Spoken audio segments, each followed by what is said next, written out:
Now let's hear from White House Press Secretary Karine Jean-Pierre, who is really setting the bar low. Listen to her explain why concerns about Joe Biden's cognitive decline are wrong because, and I quote, he has had one of the most historical presidency in his first 2 years than any other president. Yeah, that makes sense.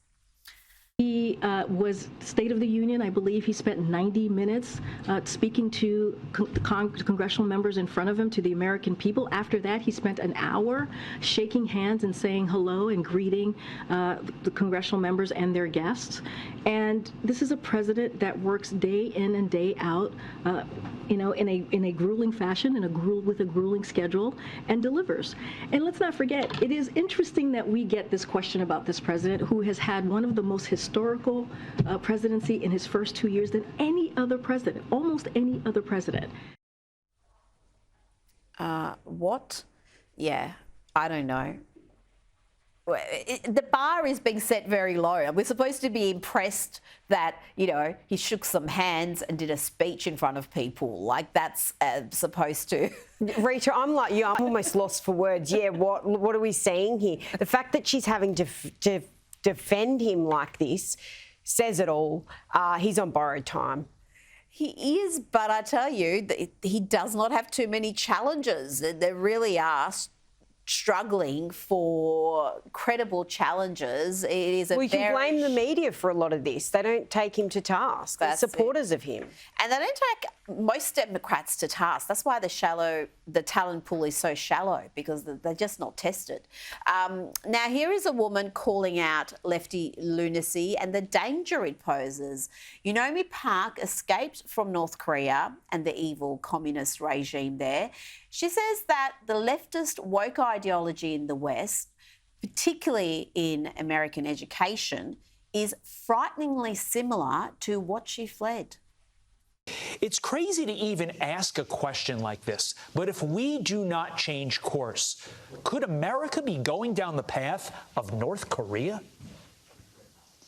Absolutely, without a question. The things that I was learning at Columbia University really shocked me, because it was the exact same thing that my North Korean teachers were brainwashing me in the classroom.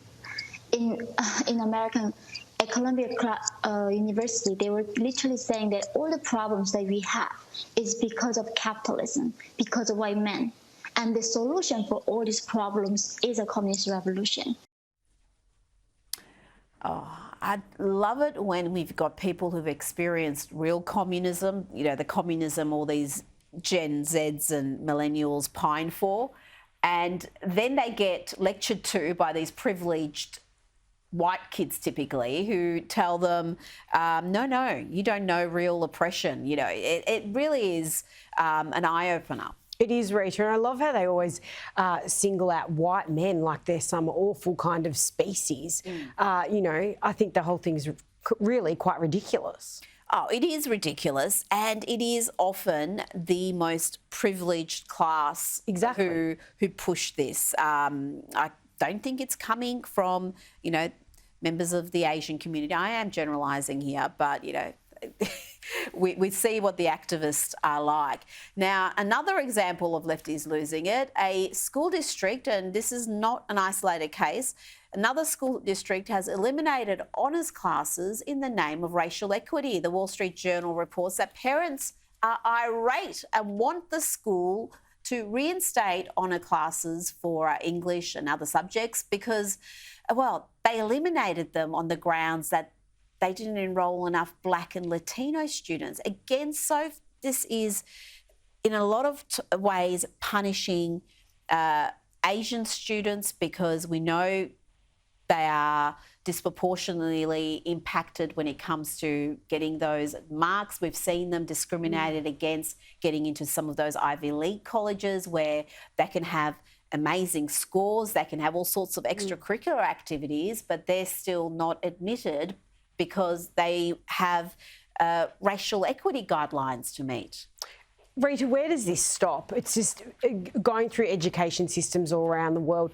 Why can't we leave the education systems alone rather than trying to meet these actual measures and split everything up based on race or gender or so forth? This is just another example of that. And it is so regressive. It's punishing excellence, it's punishing ambition and hard work.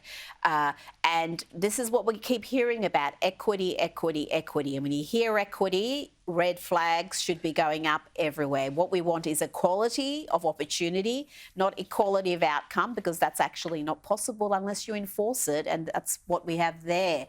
Now, let's have more examples of lefties losing it. I'm not sure how these two vote, but I can take a guess. Moose is an island boy. Moose is an island boy. Moose is an island boy because he loves his penguin. Moose is his penguin and his penguin is him. His penguin, Pudgy penguins are island boys and Moose penguin. He loves his penguin. Man, he loves it.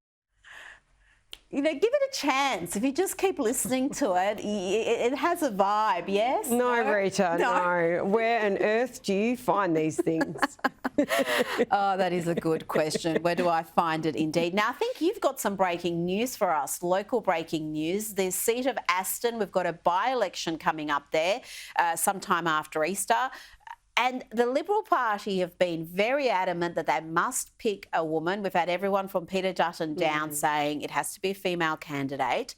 And we had 3, I think, capable women put up their hand. But it seems like the members aren't going to get a vote in this. It's the committees. Yeah, I just saw on Twitter there was an announcement the admin committee is going to decide they need to fast track this process because the Labor candidate has been selected and the Liberal Party's well behind, so they need to get going. But Rita, again, well, why?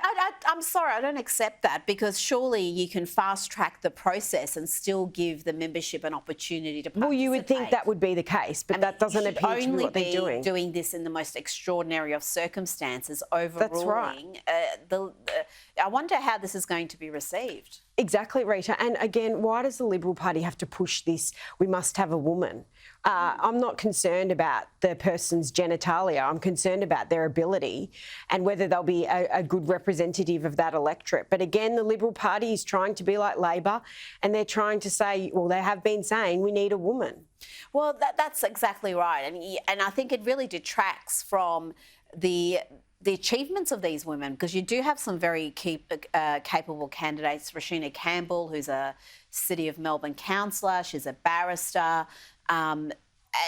She's selected. It's because she's the best person for the job, not because she's ticking boxes. I think it really is quite insulting to women. You either have a quota system like Labor or you pick the best candidate and you don't dictate these sort of terms. Now, before I let you go, Don Lemon, who's another lefty who regularly loses it, he upset everybody by saying Nikki Haley at 51 was past her prime, because apparently women are in their prime in their 20s and 30s. Lovely. Possibly 40s, just Google it.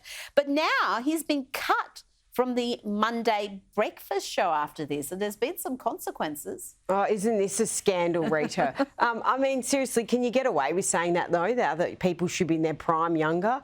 You know, it's remarkable. But I think... Well, you can if it's Nikki Haley, because she's a Republican woman. So typically all the rules are out. But he was dumb enough to say it in front of his 2 female co-hosts, who, again, according to his Google definition, probably aren't in their prime anymore. No, it wasn't a smart move, but this will have a lot to give, this story, for sure. Sophie Elsworth, always a pleasure. Thank you for joining me. Thank you, Rita.